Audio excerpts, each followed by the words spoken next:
Благодарам, почитуван председателе, почитуван министер, почитувани пратеници.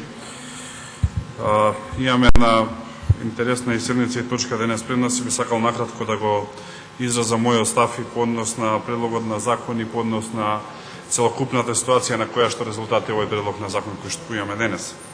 Имено, она што треба на почеток да го признаеме и сите ние тука како пратеници јавноста е дека навистина имавме исклучително тешки месеци во кои што СДСМ реши целосно да го уништува политичкиот систем во Република Македонија од единствена причина заштита на кариерата на само едно лице таму, односно на нивниот председател Бранко Црвенковски.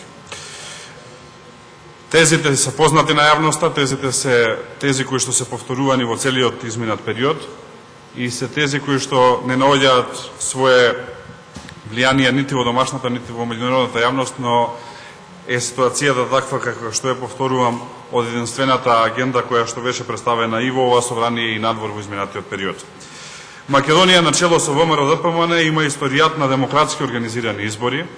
Тоа е потврдено од сите меѓународни наблюдувачи, пред се од наблюдувачите на ОПСЕ и од наблюдувачите на парламентарното собрание на Советот на Европа.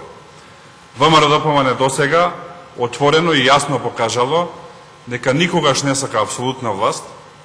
Тоа никогаш не било наша цел, туку покажало и докажало дека сака демократска власт добиена на избори, која што ќе значи јасно изразување на волјата на граѓаните. Онаму каде што граѓаните мислат дека сме во право да не поддржат, онаму каде што мислат дека грешиме, да ни го кажат тоа преку изразената јасна волја на изборите. Во оние општини во кои што мислат дека заслужуваме довербата да ни ја дадат, во оние општини во кои што мислат дека некои други ја заслужуваат довербата да ја дадат на некои други. ВМРО-ДПМН не го посакува ова сценарио и ВМРО-ДПМН не се согласува со ова сценарио и токму заради тоа правиме напори кои што можеби некогаш излегуваат и од она што би значило некој нормално или прифатено однесување на политичка партија. Историјата на настаните е познат, би сакал само кратко да го кажам. Започна некаде во 2009 година, кога Бранко Црвенковски одби да ги праша граѓаните што мислат за него и не отиде на втор мандат, да се кандидира за втор мандат председател на Република Македонија и веднаш после тоа започна една серија на активности кои што се многу слични на ова што се случува денес, редовно барајќи предвремени избори. Во истото ова собрание, ние заеднички сите изгласавме предвремени парламентарни избори во 2011 година, токму одговарајќи на барањата на опозицијата. Тезите и тогаш и сега беа исти. Дека власта е недемократска, дека ВМРО-ДПМН нема поддршката на граѓаните, дека спроведуваме режим и дека граѓаните се против нас. Отидовме на избори во 2010 година во месец јуни, граѓаните недвосмислено ни ја дадоа својата поддршка. Дојдовме чиста победа, со програма која што и тогаш ја презентиравме, а сега ја спроведуваме, во едни исклучително тешки услови пред се на финансиска и економска криза, програма која што на граѓаните им ветивме дека ќе оствариме до 2015 година.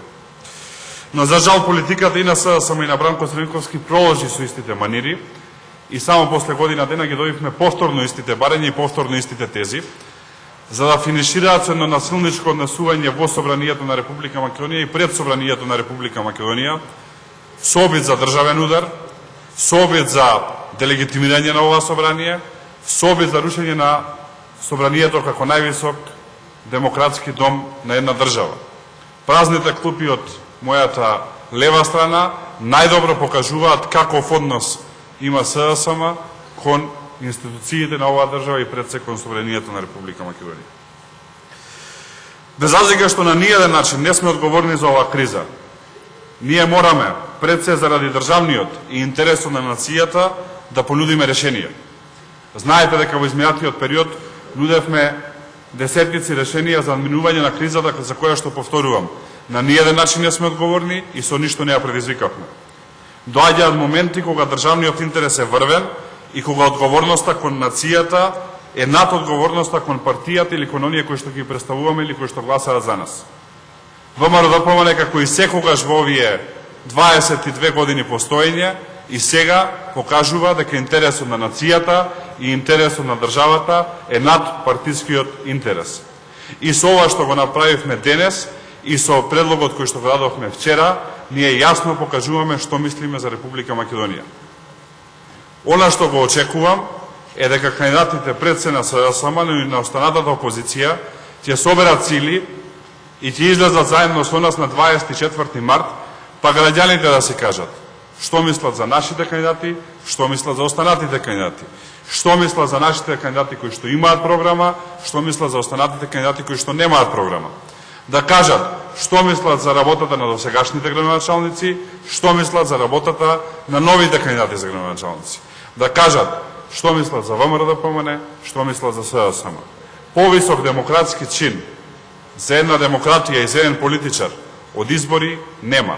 Тоа е како спортистот да бега од надпревар, тоа е како научникот да бега од соочување со новите пронајдоци во науката, тоа е исто како родителите да бегаат од одговорноста кон сопствените деца. Неодењето на избори значи затварање во еден сопствен свет, во сопствени верувања и во сопствени убедувања. Но проблемот е дека тој проблем создава проблеми на државата заради тоа што кога оваа држава се цени и внатрешно и надворешно, не се цени според ВМРО-ДПМН или ДУИ или ДПА или СДСМ, туку се цени според целото наше заедничко однесување. Затоа во овој момент одговорноста кон нацијата и кон државата е пред се, затоа ние уште еднаш подаваме рака по кој знае кој пат и очекуваме таа рака да биде прифатена. Доколку тоа не се случи, одговорноста е на едно место, има име и презиме, се вика Бранко Зрвенковски и сме на чисто. Секој со своите одлуки и секој со последиците од своите одлуки. Благодарам. Благодарам, господин Ѓорче. Владимир има збор. Поглед.